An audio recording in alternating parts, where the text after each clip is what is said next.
ಬಂಡೆಗಳು ಸಿಡಿಯುತ್ತವೆ, ಮನೆಗಳು ನಡುಗುತ್ತವೆ. ಬೆಂಗಳೂರಿನ ಪಕ್ಕದಲ್ಲೇ ಕೇಳುತ್ತೆ ಡೈನಮೈಟ್ಸ್ಗಳ ಢಮ್ ಢಮ್ ಸದ್ದು. ಅಕ್ರಮ ಕಲ್ಲು ಗಣಿಗಾರಿಕೆಯಲ್ಲಿ ರಾಜಾರೋಷವಾಗಿ ನಡೀತಾ ಇದೆ. ಆ ಕಲ್ಲು ಕಳ್ಳರ ರಕ್ಷಣೆಗೆ ರಾಜಕಾರಣಿಗಳೇ ನಿಂತು ಬಿಟ್ಟಿದ್ದಾರೆ. ಲೋಕಾಯುಕ್ತರ ಮೊರೆ ಹೋದ್ರೂ ಸುತ್ತಮುತ್ತಲ ಜನರ ಕಷ್ಟ ಬಗೆಹರಿದಿಲ್ಲ, ಬದಲಿಗೆ ಹೆಚ್ಚಾಗ್ತಾ ಇದೆ. ಅಂಥದ್ದೊಂದು ಅಕ್ರಮ ಕಲ್ಲು ಗಣಿಗಾರಿಕೆಯ ರಹಸ್ಯ ಕಾರ್ಯಾಚರಣೆಯೇ ಈ ಹೊತ್ತಿನ ವಿಶೇಷ ಡೈನಮೈಟ್ಸ್ ಢವಢವ.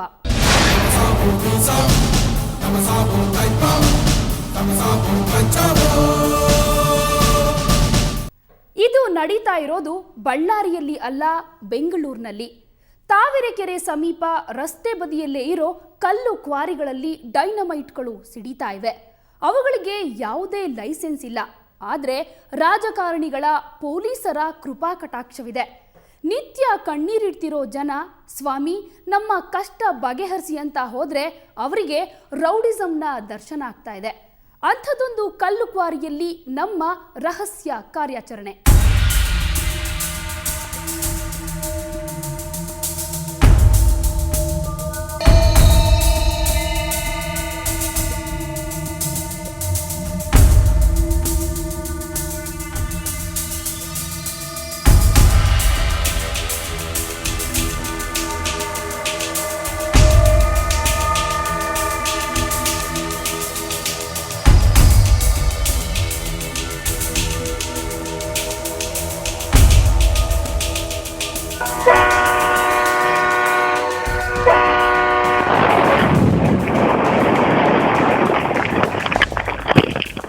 ಇಂಥದ್ದೊಂದು ದೃಶ್ಯ ಎಲ್ಲೋ ದೂರದ ಗಣಿಗಾರಿಕೆ ನಡೆಯೋ ಪ್ರದೇಶಗಳಲ್ಲಿ ನಡೀತಾ ಇದೆ ಅಂದುಕೋಬೇಡಿ.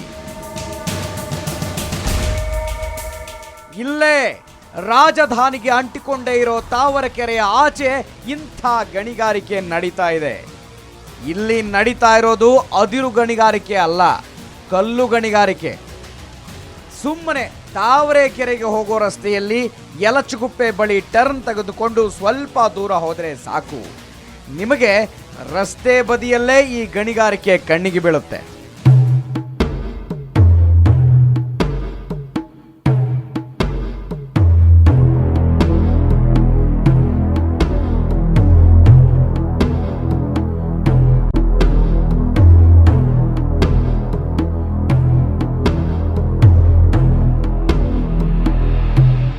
ಅಂದ ಹಾಗೆ ಈ ಕಲ್ಲು ಗಣಿಗಾರಿಕೆ ನಡೀತಾ ಇರೋದು ಮಾರಗೊಂಡನಹಳ್ಳಿ ಗ್ರಾಮದ ಸರ್ವೆ ನಂಬರ್ 57, 58, 59 ಹಾಗೂ ಮುದ್ದಯ್ಯನ ಪಾಳ್ಯದ ಸರ್ವೆ ನಂಬರ್ 28ರಲ್ಲಿ.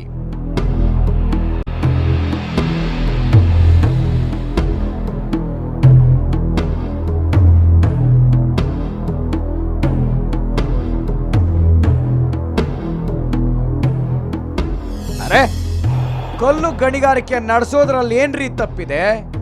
ಮನೆ ಕಟ್ಟೋಕೆ ಕಲ್ಲು ಬೇಕು, ಜಲ್ಲಿ ಎಲ್ಲಿಂದ ತರಬೇಕು ಅಂತ ನೀವು ಪ್ರಶ್ನೆಗಳನ್ನ ಕೇಳಬಹುದು. ಇವರು ಲೈಸೆನ್ಸ್ ತಗೊಂಡು ಕಾನೂನುಬದ್ಧವಾಗಿ ಗಣಿಗಾರಿಕೆ ನಡೆಸ್ತಾ ಇದ್ರೆ ಯಾವ ಪ್ರಾಬ್ಲಮ್ಮೂ ಇರಲಿಲ್ಲ. ಆದರೆ ಇಲ್ಲಿ ನಡೀತಾ ಇರೋ ಕಲ್ಲು ಗಣಿಗಾರಿಕೆ ಕಾನೂನುಬದ್ಧವಲ್ಲ ಅನ್ನೋದನ್ನ ದಾಖಲೆಗಳು ಮತ್ತು ಇವರ ಮಾತುಗಳೇ ಸ್ಪಷ್ಟವಾಗಿ ಹೇಳ್ತಾ ಇವೆ. ಅದೆಲ್ಲದಕ್ಕಿಂತಲೂ ಇಲ್ಲಿನ ಜನ ಅನುಭವಿಸೋ ನರಕ ಇದೆಯಲ್ಲ, ಅದನ್ನ ನೋಡ್ತಾ ಹೋದ್ರೆ ಸಾಕು, ಯಾಕೆ ಬೇಕಿತ್ರಿ ಇದೆಲ್ಲ ಅನ್ಸೋದಕ್ಕೆ ಶುರುವಾಗುತ್ತೆ. ಯಾಕಂದ್ರೆ ಈ ಕಲ್ಲು ಗಣಿಗಾರಿಕೆಯಿಂದ ಸುತ್ತಮುತ್ತಲ 10 ಗ್ರಾಮದ ಜನ ನಿತ್ಯವೂ ಕಣ್ಣೀರಿಡ್ತಿದ್ದಾರೆ, ನೆಮ್ಮದಿ ಕಳೆದುಕೊಂಡಿದ್ದಾರೆ, ಕಟ್ಟಿಕೊಂಡಿರುವ ಮನೆಗಳು ಯಾವಾಗ ಬೀಳುತ್ತವೋ ಅನ್ನುವ ಭಯದಲ್ಲಿದ್ದಾರೆ.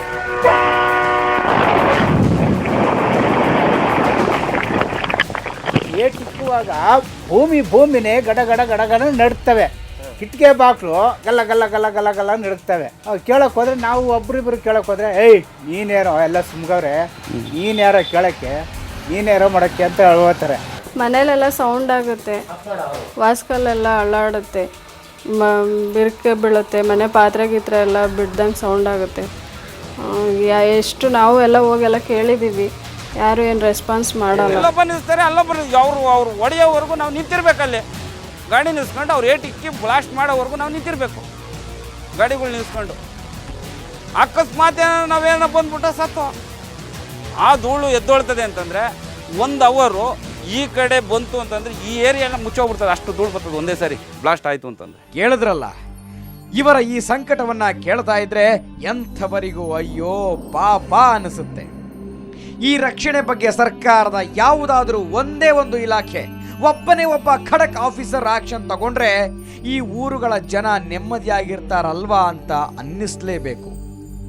ಈ ಜನರ ಕಷ್ಟವನ್ನ ಶಾಸಕರು, ಜನಪ್ರತಿನಿಧಿಗಳು ಸ್ವಲ್ಪ ನೋಡಿದ್ರೆ ಇವರ ಪ್ರಾಬ್ಲಮ್ಮೇ ಸಾಲ್ವ್ ಆಗಿ ಹೋಗುತ್ತಲ್ವಾ ಅನ್ನಿಸ್ಲೇಬೇಕು. ಆದರೆ ಈ ಜನರ ದುರದೃಷ್ಟಕ್ಕೆ ಇವರಿಗೆ ಎಲ್ಲೂ ನ್ಯಾಯ ಸಿಕ್ಕಿಲ್ಲ. ಲಕ್ಷ ಲಕ್ಷ ಲಂಚ ಪಡೆದುಕೊಳ್ಳೋ ಅಧಿಕಾರಿಗಳು ಕಲ್ಲು ಗಣಿಗಾರಿಕೆ ಮಾಡೋರ ರಕ್ಷಣೆಗೆ ನಿಂತಿದ್ದಾರೆ. ಇವರೇ ಹೇಳೋ ಪ್ರಕಾರ ಗ್ರಾಮ ಪಂಚಾಯತಿ ಅಧ್ಯಕ್ಷರೇ ಗಣಿಗಾರಿಕೆ ಮಾಡ್ತಾ ಹೋದ್ರೆ ಇವರು ಯಾರನ್ರಿ ಕೇಳಬೇಕು?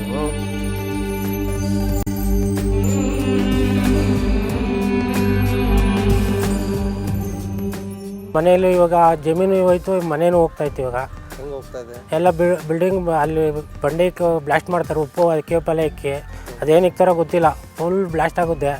ಮನೆಯವ್ರಿಗೆ ಬಂದು ಕಲ್ಲು ಬೀಳ್ತವೆ, ಮನೆ ಕಿಟಕಿ ಬಾಗಿಲೆಲ್ಲ ಒಂಥರ ಜಗ್ ಅನ್ನಂಗೆ ಆಯ್ತದೆ, ಅಳ್ಳಾಡುತ್ತೆ, ಪಾತ್ರೆ ಸಾಮಾನೆಲ್ಲ ಬಿದ್ದೋಗ್ತಾ ಇದ್ದಾವೆ. ಆಮೇಲೆ ಕೇಳಿ ನಾನು ಹೋಗಿ ಶೋಭಾ ಕಲ್ನಾಜಿ ಅವ್ರಿಗೆ ಫಸ್ಟ್ ಕಂಪ್ಲೇಂಟ್ ಕೊಟ್ಟೆ, ಆಮೇಲೆ ನನಗೆ ಹೊಡೆದ್ರು. ಪರಿಸ್ಥಿತಿ ಹೀಗಿದೆ ನೋಡಿ. ಇಲ್ಲಿ ಕಲ್ಲು ಗಣಿಗಾರಿಕೆ ನಡೀತಾ ಇರೋದು ಸತ್ಯ, ಜನ ಬಡಬಾರದ ಸಂಕಷ್ಟ ಅನುಭವಿಸ್ತಾ ಇರೋದು ಇನ್ನೂ ಸತ್ಯ. ಆದರೆ ಇವರು ಯಾರಿಗೂ ದೂರು ಕೊಡಬೇಕು? ಪೊಲೀಸರು ಕೊಟ್ಟ ಕಂಪ್ಲೇಂಟನ್ನು ವಾಪಸ್ ತಗೊಳ್ರಿ ಅಂತಾರಂತೆ, ಲೋಕಾಯುಕ್ತರು ದಾಖಲೆಗಳನ್ನು ತಗೊಂಡು ಬನ್ನಿ ಅಂತಾರಂತೆ, ರಾಜಕಾರಣಿಗಳಾದರೂ ಸಹಾಯ ಮಾಡ್ತಾರೇನೋ ಅಂದ್ಕೊಂಡ್ರೆ ಇಂಥ ಬಿಸ್ನೆಸ್ಗಳಲ್ಲಿ ನಾವೆಲ್ಲರೂ ಒಂದೇ ಅಂತ ಒಗ್ಗಟ್ಟಾಗಿ ಬಿಡ್ತಾರೆ.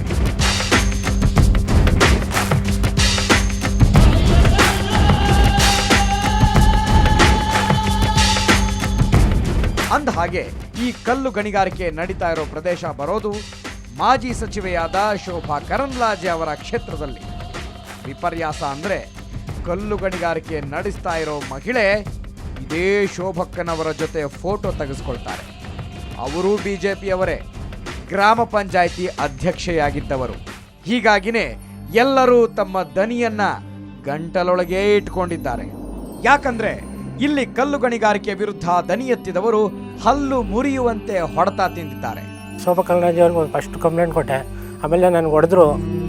ಸಾಮಾನ್ಯ ಜನ ಕೂಡ ಇಲ್ಲಿ ಅಧಿಕಾರಿಗಳು ಬಂದು ಮಾಮೂಲಿ ಇಸ್ಕೊಂಡು ಹೋಗ್ತಾರೆ ಅಂತ ಗಟ್ಟಿ ಧ್ವನಿಯಲ್ಲಿ ಹೇಳ್ತಾರೆ. ಇಲ್ಲಿ ಹೊಡಿತಕ್ಕಂಥ ಗಣಿಗಾರಿಕೆಯವರು ಅವರು ಮಂತ್ಲಿ ಮಾಡ್ಕೊಂಬಿಟ್ಟವ್ರೆ. ಅವರ ಕಥೆಯನ್ನ ನೋಡ್ತಾ ಹೋದ್ರೆ ಈ ಊರುಗಳ ಜನರ ಪರಿಸ್ಥಿತಿ ನೆನೆದು ಅಯ್ಯೋ ಅನ್ನಿಸುತ್ತೆ. ದೊರೆ ಮಾಡಿದ್ದಕ್ಕೆ ದಂಡ ಇಲ್ವಾ ಅನ್ನೋ ಪ್ರಶ್ನೆ ಉದ್ಭವವಾಗುತ್ತೆ. ನಿಜ, ಆ ಊರಿನವರ ಕಷ್ಟ ಕೇಳ್ತಾ ಇದ್ರೆ ಅಯ್ಯೋ ಪಾಪ ಅನ್ಸುತ್ತೆ. ಇಷ್ಟಕ್ಕೂ ಆ ಊರವರ ಕಷ್ಟ ಏನು ಹೇಳ್ತೀವಿ ಸಣ್ಣ ಬ್ರೇಕ್ ಆದ್ಮೇಲೆ.